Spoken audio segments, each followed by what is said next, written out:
नमस्कार मित्रों, स्वागत है आपका आपके अपने इस YouTube चैनल पे जिसका नाम है प्रमोशन क्लासेस। साथियों, अपना टॉपिक चल रहा है कौन सा? एडजेक्टिव का। एडजेक्टिव में मैं आपको बिल्कुल सरल तरीके से इसके जो टाइप्स है ना, मैं आपको वो करवा रहा हूँ। बिल्कुल सरल तरीके से अपन को करना है। एक सेकंड रुकना बच्चों। चल रहा है, मैं चेक कर रहा था कि चल रहा है कि नहीं चल रहा है, वरना पूरा वीडियो बन जाता, अभी आवाज नहीं आती तो फिर समझ आओ। चलिए ठीक है, अब अपन क्या करेंगे, अपने एडजेक्टिव के टाइप्स चल रहे हैं। एडजेक्टिव के टाइप्स में हमने इससे पहले 3 टाइप्स जो थे वो पढ़ लिए, ठीक है। अब अपन क्या करेंगे, आज अपना है एडजेक्टिव ऑफ नंबर। 8 मैंने टाइप बताए थे आपको बच्चों, याद रखना। देखो, मुझ पर विश्वास रखना, मैं आपको बिल्कुल सरल तरीके से एडजेक्टिव का टॉपिक करवा रहा हूं।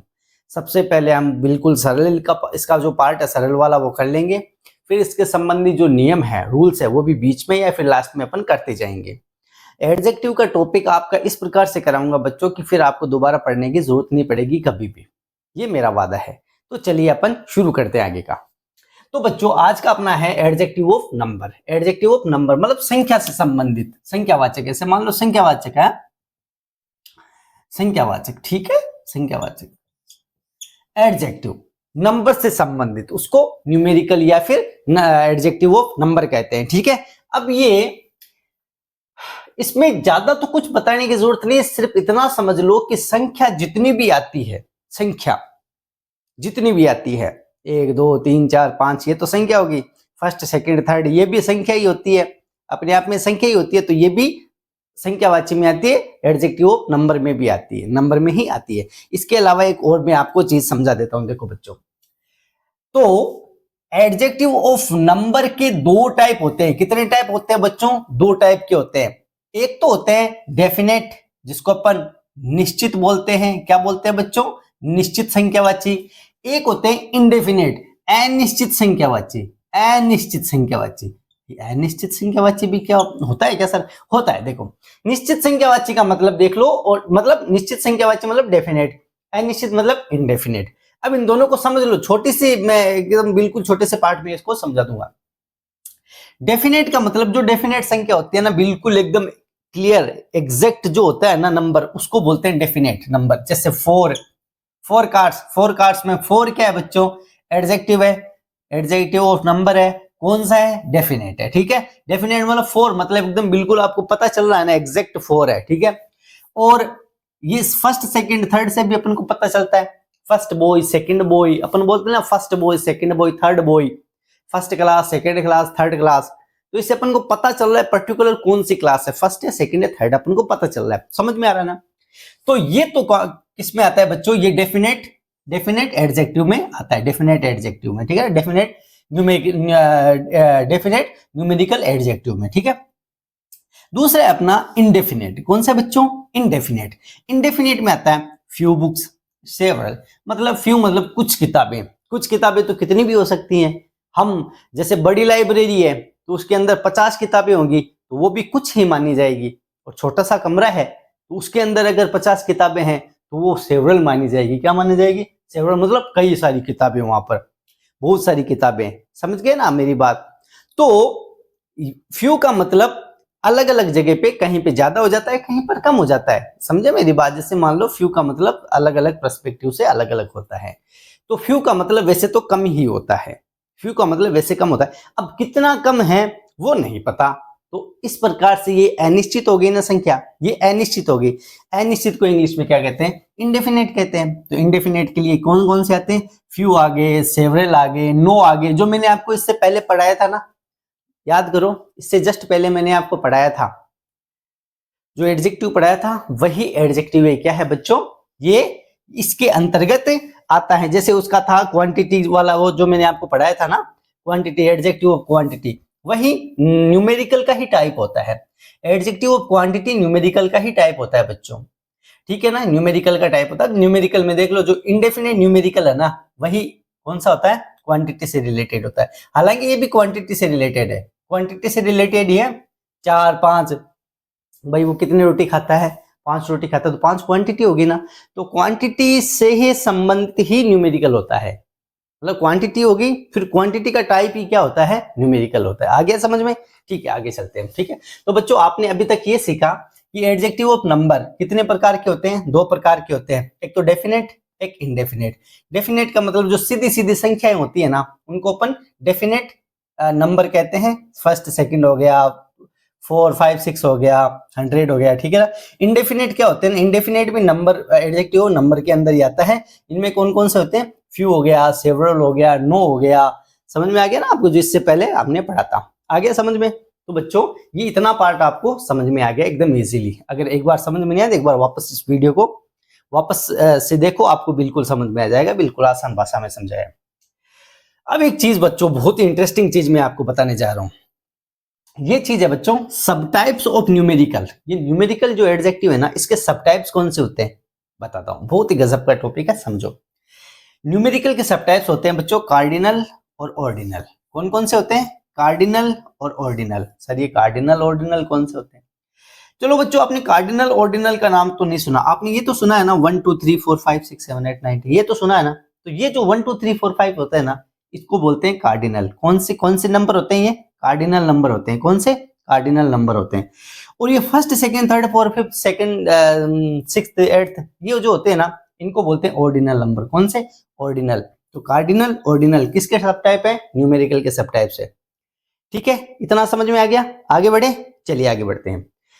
अब एक नोट है, एक नियम है, एक रूल है। ये रूल क्या कहता है बच्चों, ये मैंने आपको क्यों बताया है, ये कार्डिनल ऑर्डिनल आपको क्यों बताया? ये इसलिए बताया कि इससे संबंधित एक रूल है। और ये रूल क्या कहता है? ये रूल कहता है बच्चों कि ordinal is used before the cardinal. Ordinal is used before the cardinal. वापस सुन, समझो। ये जो ऑर्डिनल है ना बच्चों, कोई मान लो कोई ऐसा सेंटेंस आ गया, उस सेंटेंस के अंदर कार्डिनल नंबर भी काम में लिया गया है और ऑर्डिनल नंबर भी काम में लिया गया है, सेम ही सेंटेंस में, उसी सेंटेंस में। तो क्या सर हम उसको कार्डिनल और ऑर्डिनल को कैसे भी लिख सकते हैं भाई? पहले कार्डिनल पहले ऑर्डिनल, या पहले ऑर्डिनल बाद में कार्डिनल लिख सकते हैं? नहीं लिख सकते। इसका नियम है, क्या है? सेम सेंटेंस में अगर कार्डिनल ऑर्डिनल अगर आ जाए तो ऑर्डिनल को हमेशा पहले रखो, ऑर्डिनल को हमेशा पहले रखो। किससे? कार्डिनल से। मतलब ऑर्डिनल पहले आएगा, कार्डिनल बाद में आएगा। सर एक एग्जांपल से समझा दो। बिल्कुल एग्जांपल से। देखो बच्चों, एग्जांपल है the two first chapters are important. The two first chapter are important, chapters are important. यहां देखो बच्चों, टू आया है। टू क्या है? टू क्या है? टू कार्डिनल है। क्या है? कार्डिनल है। फर्स्ट क्या है? फर्स्ट ऑर्डिनल है सर, बिल्कुल ऑर्डिनल है। तो यहां कॉम्बिनेशन क्या बन रहा है बच्चों? पहले कार्डिनल आ रहा है, बाद में ऑर्डिनल आ रहा है ना, आ रहा है ना। तो बच्चों ये सेंटेंस गलत है अपना।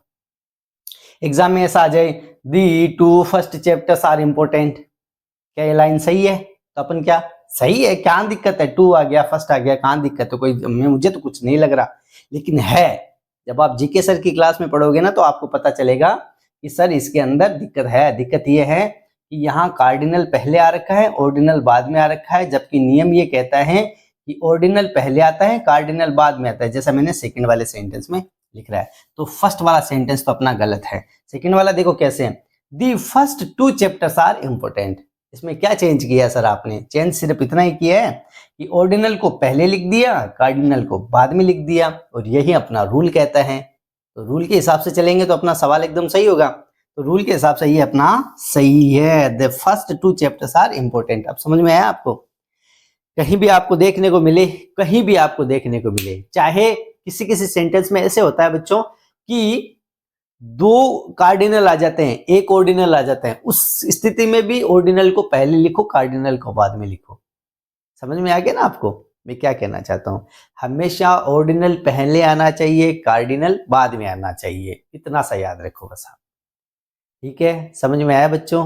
अब एक रूल और है बच्चों मेरे पास लिखा हुआ, ये रूल मैं आपको लिखा देता हूं, फिर उसके बाद में कुछ एग्जाम्पल्स कर लेते हैं। ठीक है बच्चों? तो चलिए मित्रों, अब अपन दो रूल कर लेते हैं इससे संबंधित। हमारा जो चल रहा है ना adjective of number, numerical adjective, इसके दो, इससे संबंधित जो दो रूल है ना, वो कर लेते हैं। सरल सरल से अभी हो जाएंगे खत्म। देखो पहला रूल क्या कहता है बच्चों? पहला रूल ये कहता है कि place the after all and both. मैं अपनी भाषा में समझा देता हूँ, नॉर्मल लैंग्वेज में समझो। देखो ये कह रहा है कि जो दी होता है ना बच्चों, दी ये ऑल और बोथ के बाद में काम में लेना है। किसी सेंटेंस में आ गया, ऑल और दी साथ में आ गया, तो सर कैसे लगाएंगे? जैसे कार्डिनल ऑर्डिनल में ऑर्डिनल पहले लगा रहे थे, कार्डिनल बाद में लगा रहे थे ना, वैसे ऑल और दी बोथ का भी कोई नियम है क्या? है। ये कहता है दी जो है ना वो ऑल और बोथ के बाद में लगाना है, पहले नहीं लगाना है। कैसे सर? एग्जांपल से समझते हैं। देखो जैसे ये कहता है the all students were present, यहां क्या लगा रखा है? देखो बच्चों, दी ऑल, दी पहले है, ऑल बाद में है। क्या ये नियम के हिसाब से सही है? सही है क्या? ये कह रहा है दी को बाद में लगाना है ऑल के, दी को बोथ के भी बाद में लगाना है, तो यहां तो पहले आ गया, तो यहां क्या करना है अपन को? बाद में लगाना है। ये अपना सेंटेंस गलत है, तो कैसे होगा? ये ऑल को पहले लेकर आओ, ऑल, दी को बाद में लेकर जाओ दी, देखो ऑल दी ऑल नहीं, all the students were present, ये अपना सही होगा बच्चों।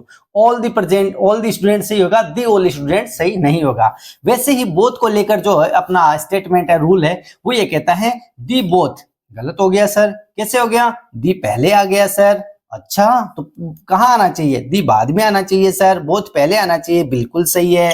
Both the students are playing, the both students are playing नहीं, दी बोथ नहीं होगा, बोथ दी होगा, ठीक है ना? Both the. समझ में आ गया बच्चों? इजी है, तो ये अपना रूल अपना कंप्लीट है। नेक्स्ट रूल चलते हैं, नेक्स्ट रूल पे चलते हैं। नेक्स्ट रूल अपना क्या कहता है? प्लेस दी, अब वापस दी कहां? बिफोर, मतलब पहले, किसके? होल। होल का मतलब होता है बच्चों संपूर्ण। क्या? संपूर्ण। होल का मतलब होता है संपूर्ण। तो यहां पर तो दी को ऑल और बोथ के बाद में लगा रहे थे, यहां दी को होल के पहले लगाना है, होल के पहले लगाना है। कैसे? जैसे मैंने सेंटेंस लिखा, whole the country is suffering from flood, whole the, whole और दी लगाया, तो होल पहले आ गया, दी बाद में आ गया। रूल क्या कहता है? दी को पहले लगाओ, दी को पहले लगाओ, किसके? होल के। दी को पहले लगाओ, होल के। ये होल आ गया, ये अपना दी आ गया, होल से पहले आ गया, तो अपना ये वाला जो सेंटेंस गलत है, क्योंकि होल के बाद में आ रखा है दी। ये अपना सेंटेंस सही है, क्योंकि होल के पहले आ रखा है दी। ये अपना सेंटेंस सही है।